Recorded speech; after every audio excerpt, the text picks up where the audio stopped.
শহরকে চিনতে হলে শুধু তার বড় বড় ভবন দেখলেই হয় না। শহরকে চিনতে হলে দেখতে হয় তার ফুটপাত। কারণ একটা শহরের আসল গল্প লুকিয়ে থাকে রাস্তার পাশে দাঁড়িয়ে থাকা মানুষগুলোর মধ্যে। আজ আমরা আছি সুনামগঞ্জ শহরের ঠিক মাঝখানে। এখানে কেউ থেমে নেই, সবাই কোথাও না কোথাও ছুটছে। কেউ অফিসে, কেউ ব্যবসায়, কেউ বাজারে, আবার কেউ শুধুই জীবিকার খোঁজে। চলুন আজ আমরা সুনামগঞ্জ শহরকে দেখি একদম কাছ থেকে। এই মুহূর্তে আমরা শহরের প্রধান সড়ক দিয়ে এগিয়ে যাচ্ছি। প্রথমেই চোখে পড়ে রাস্তার পরিচ্ছন্নতা। রাস্তাগুলো খুব বেশি প্রশস্ত না হলেও সুন্দরভাবে সাজানো। দুই পাশের ফুটপাতও বেশ গোছানো। কোথাও মানুষ হাঁটছে, কোথাও ছোট ছোট দোকান বসেছে, আবার কোথাও দাঁড়িয়ে আছে ব্যস্ত ক্রেতারা। শহরের প্রতিটি মোড়ে যেন আলাদা একটা ছন্দ কাজ করছে। ফুটপাতের এই ছোট দোকানগুলোই আসলে শহরের প্রাণ।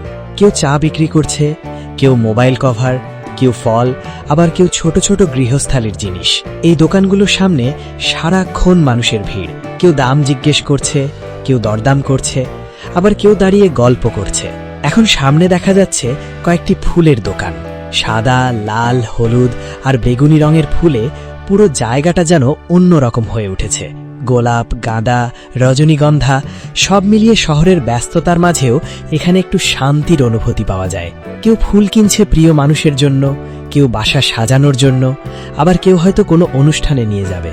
ফুলের দোকানের পাশ দিয়ে যাওয়ার সময় হালকা সুগন্ধ বাতাসে ভেসে আসছে। শহরের দিকে তাকালে সবচেয়ে বেশি যেটা চোখে পড়ে সেটা হলো মানুষের অবিরাম চলাচল। এখানে সবাই ব্যস্ত। রিকশাওয়ালা যাত্রী খুঁজছে, সিএনজি চালক ডাক দিচ্ছে, ডেলিভারি কর্মী দ্রুত কোথাও পৌঁছাতে চাইছে। রাস্তার পাশে দাঁড়িয়ে থাকা মানুষের মুখের অভিব্যক্তি দেখলেও বোঝা যায় প্রত্যেকের আলাদা গল্প আছে। এখন আমরা শহরের আরও ব্যস্ত অংশে চলে এসেছি। এখানে বড় বড় বিলবোর্ড চোখে পড়ছে। কোথাও নতুন আবাসন প্রকল্পের বিজ্ঞাপন, কোথাও মোবাইল কোম্পানির প্রচারণা, আবার কোথাও বড় কোনো ব্যবসা প্রতিষ্ঠানের বিশাল সাইনবোর্ড। রাত হলে এই বিলবোর্ডগুলোর আলো পুরো শহরের পরিবেশই বদলে দেয়। রাস্তার ওপর রিকশার সংখ্যা অনেক বেশি। রঙিন হুডওয়ালা রিকশাগুলো ধীরে ধীরে এগিয়ে যাচ্ছে শহরের ভিড়ের মধ্যে দিয়ে। কখনো ঘণ্টার শব্দ, কখনো চালকের ডাক, সব মিলিয়ে এক পরিচিত বাংলাদেশি শহরের অনুভূতি। সাথে আছে অসংখ্য সিএনজি। কেউ যাত্রী নামাচ্ছে, কেউ আবার নতুন যাত্রীর অপেক্ষায় দাঁড়িয়ে আছে। শহরের এই ব্যস্ততার মাঝেও মজার বিষয় হলো সবকিছু খুব স্বাভাবিক মনে হয়। কেউ তাড়াহুড়ো করছে কিন্তু বিশৃঙ্খলা কম। মানুষজন অনেক শান্তভাবে চলাফেরা করছে।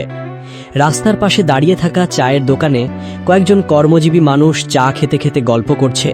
কেউ হয়তো ব্যাংকে চাকরি করে, কেউ দোকানে, কেউ বা কোনো অফিসে।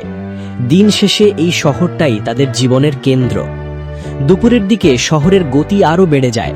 স্কুল কলেজের শিক্ষার্থীরা ফিরছে, অফিস পাড়ায় মানুষের আনাগোনা বাড়ছে, দোকানগুলোতেও ভিড় জমছে। মাঝে মাঝে ট্রাফিক একটু ধীর হয়ে যায়, তবুও শহর থেমে থাকে না। ফুটপাতের পাশে কিছু ভ্রাম্যমাণ খাবারের দোকানও চোখে পড়ে। ফুচকা, চটপটি, ঝালমুড়ি, ভাজাপোড়া সবকিছু ঘিরে তরুণদের ভিড়।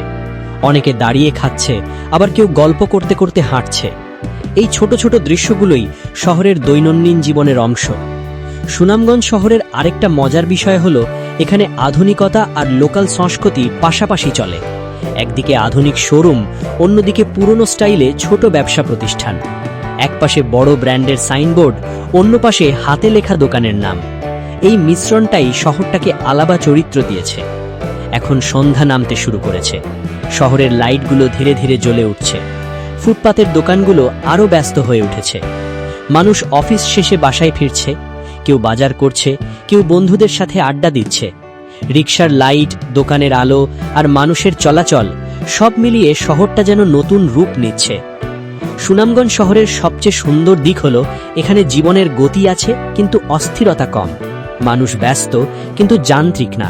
এখানে এখনো মানুষ একে অপরকে সময় দেয়। রাস্তার পাশে দাঁড়িয়ে 2 মিনিট কথা বলে, চায়ের দোকানে বসে হাসাহাসি করে। এটাই শহরটাকে জীবন্ত রাখে। এই শহর শুধু রাস্তা আর ভবনের সমষ্টি না, এটি মানুষের গল্পে ভরা একটি জীবন্ত শহর। ফুটপাতের দোকান, রিকশার ঘণ্টা, ফুলের ঘ্রাণ, বড় বড় বিলবোর্ড আর মানুষের অবিরাম ছুটে চলা সব মিলিয়েই তৈরি হয়েছে আজকের সুনামগঞ্জ।